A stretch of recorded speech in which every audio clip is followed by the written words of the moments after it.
Selamat malam, nama saya Christian Herwanto, NPM saya 19170510022, kelas B. Di sini saya akan menjelaskan materi teori informasi sebagai ujian akhir semester saya.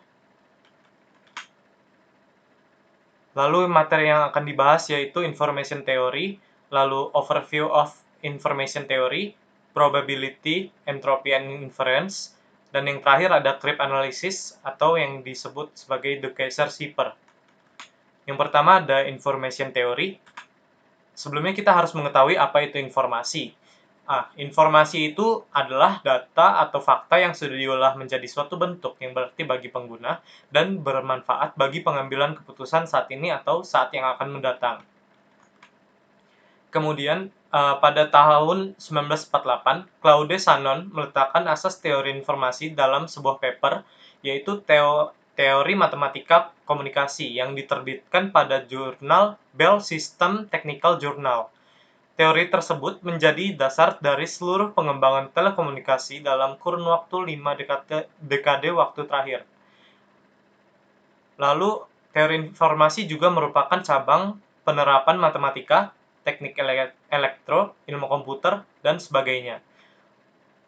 Lalu, sumber informasi itu menghasilkan simbol. Jika sumber informasi misalkan mikrofon, sinyal dalam bentuk analog.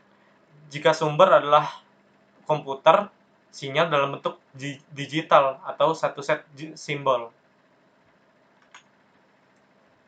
Kemudian teori informasi Shannon. Secara umum teori informasi Shannon atau teori matematis ini memandang bahwa komunikasi sebagai fenomena mekanistis, matematis, dan informatif, yaitu komunikasi sebagai transmisi pesan dan bagaimana transmitter dapat menggunakan kanal atau saluran sebagai media komunikasi.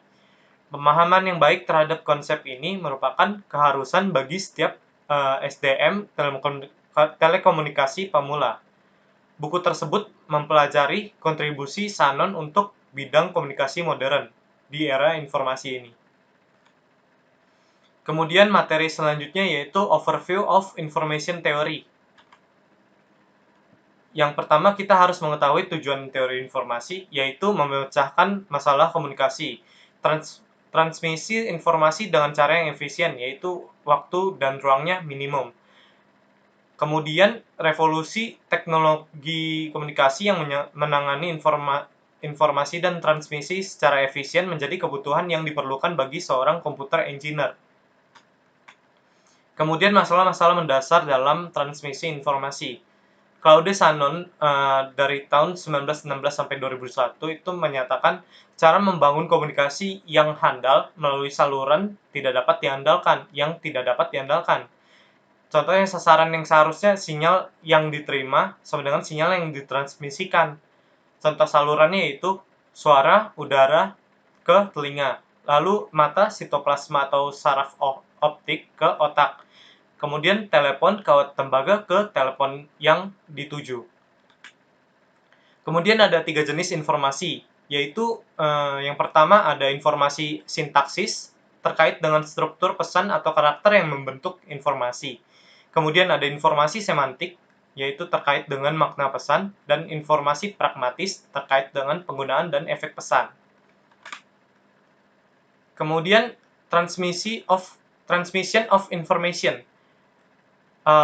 Ada rumus yang dinyatakan oleh Ralph Hartley dari tahun 1888 sampai 1970, yaitu H sama dengan log S pangkat N sama dengan N log S.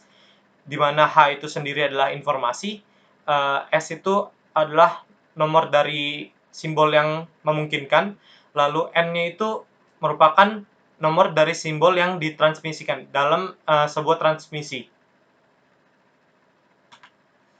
Kemudian materi berikutnya probability, entropy, and inference. Yang pertama probability. Kita harus mengetahui apa itu probabilitas. Probabilitas adalah suatu nilai yang digunakan untuk mengukur tingkat terjadinya suatu kejadian yang acak. Kata probabilitas itu sendiri sering disebut dengan peluang atau kemungkinan. Probabilitas secara umum merupakan peluang bahwa sesuatu akan terjadi. Probabilitas biasanya dinyatakan dengan bilangan desimal, seperti 0,5, 0,2, atau 0,89, atau bilangan pecahan seperti 5/100, 20/100, atau 75/100.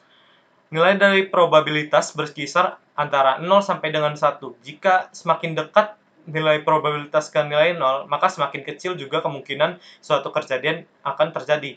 Jika semakin dekat nilai probabilitas ke nilai 1, maka sebaliknya akan semakin besar peluang suatu kejadian akan terjadi. Kemudian yang kedua ada entropi. Entropi adalah ukuran yang menyatakan jumlah informasi di dalam suatu pesan. Biasanya dinyatakan dalam satuan bit. Lalu entropi digunakan untuk memperkirakan jumlah bit rata-rata untuk mengkodekan elemen dari pesan. Shannon merumuskan entropi pesan disimbolkan dengan H, yaitu yang dihitung dengan persamaan X sama dengan pesan, N sama dengan jumlah simbol berbeda di dalam pesan. Pi sama dengan peluang kemunculan simbol ke I. Lalu contohnya yaitu ada entropi untuk pesan yang menyatakan jenis kelamin, yaitu 1 bit. Lalu entropi untuk menyatakan pesan yang menyatakan nama hari 3 bit. Sifat-sifat entropi ada 3, yaitu 0 lebih kecil sama dengan Hx, lebih kecil sama dengan log 2N. Kemudian Hx sama dengan 0 jika dan hanya jika Pi sama dengan 1 untuk semua I dan Pj sama dengan 0 untuk semua J tidak sama dengan I. Kemudian yang ketiga ada Hx sama dengan log 2N jika dan hanya jika Pi sama dengan 1/N untuk setiap I 1 lebih kecil sama dengan I lebih kecil sama dengan N. Lalu materi yang terakhir ada cryptanalysis atau yang kita kenal sebagai the Kaiser-Cipher. Yang pertama, kriptografi. Kriptografi itu berasal dari bahasa Yunani dengan memadukan dua kata, yaitu kriptos dan graphein. Kriptos berarti tersembunyi atau rahasia, sedangkan graphein memiliki arti menulis. Jadi, kriptografi itu maknanya secara harafiah adalah menulis secara tersembunyi untuk menyampaikan pesan-pesan yang perlu dijaga kerahasiaannya. Kriptografi juga memiliki pengertian lain, yaitu suatu ilmu tentang teknik enkripsi naskah asli atau plaintext yang diacak memanfaatkan sebuah kunci enkripsi sehingga naskah asli tersebut berubah menjadi naskah yang sulit dibaca atau ciphertext oleh pihak yang tidak memiliki kunci dekripsi. Cryptanalysis Kaiser-Cipher. Cryptanalysis ini hanya memiliki 26 kemungkinan cipher. Dengan sandi Caesar itu hanya ada 26 kemungkinan kunci yang hanya 25 yang berguna. Karena pemetaan A ke A dan lain-lain tidak benar-benar mengaburkan pesan. Lihat aturan dasar cryptanalysis, periksa untuk memastikan operator sandi tidak melakukan kesalahan dan mengirim pesan teks biasa secara tidak sengaja. Dapat mencoba setiap tombol shift secara bergantian hingga dapat mengenali pesan aslinya. Caesar biasanya mengenkripsi pesannya menggunakan algoritma yang sangat sederhana yang dapat dengan mudah didekripsi jika Anda mengetahui kuncinya. Dia akan mengambil setiap huruf abjad dan menggantinya dengan huruf pada jarak tertentu dari huruf itu. Ketika dia sampai di akhir, dia akan memutar kembali ke awal. Contohnya dengan pergeseran 3, aku sangat licik. Listnya yaitu A, B, C, D, E, F, G sampai dengan Z. Tinggal digeser 3. Kemudian enkripsi dan dekripsi. Enkripsi adalah suatu proses penyandian yang mengubah teks asli atau pesan yang dapat dimengerti atau plain text menjadi teks kode atau pesan yang tidak bisa dimengerti atau ciphertext. Dekripsi adalah sebuah proses kebalikannya dari yang enkripsi tadi, yaitu mengubah teks kode atau pesan yang tidak dapat dimengerti atau ciphertext menjadi sebuah teks asli atau pesan yang dapat dimengerti atau plain text.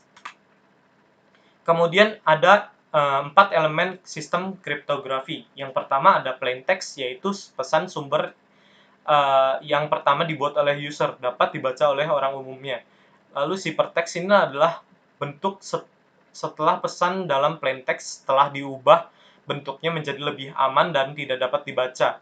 Proses mengubah plain text menjadi ciphertext disebut encryption atau enciphering, dan proses mengembalikannya menjadi pesan yang dapat dibaca yaitu decryption atau deciphering.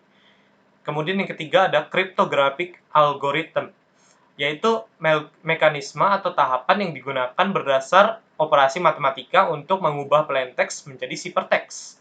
Yang keempat yaitu ada key, yaitu kunci yang digunakan berdasar pada cryptographic algorithm untuk melakukan proses enkripsi dan dekripsi pada pesan yang dikirimkan. Ini berarti bahwa hanya user yang dapat memiliki saja yang dapat mendekrypt sebuah pesan dalam bentuk ciphertext. Kemudian metode enkripsi data dengan menggunakan key. Misalnya key-nya Phantom, lalu enkripsinya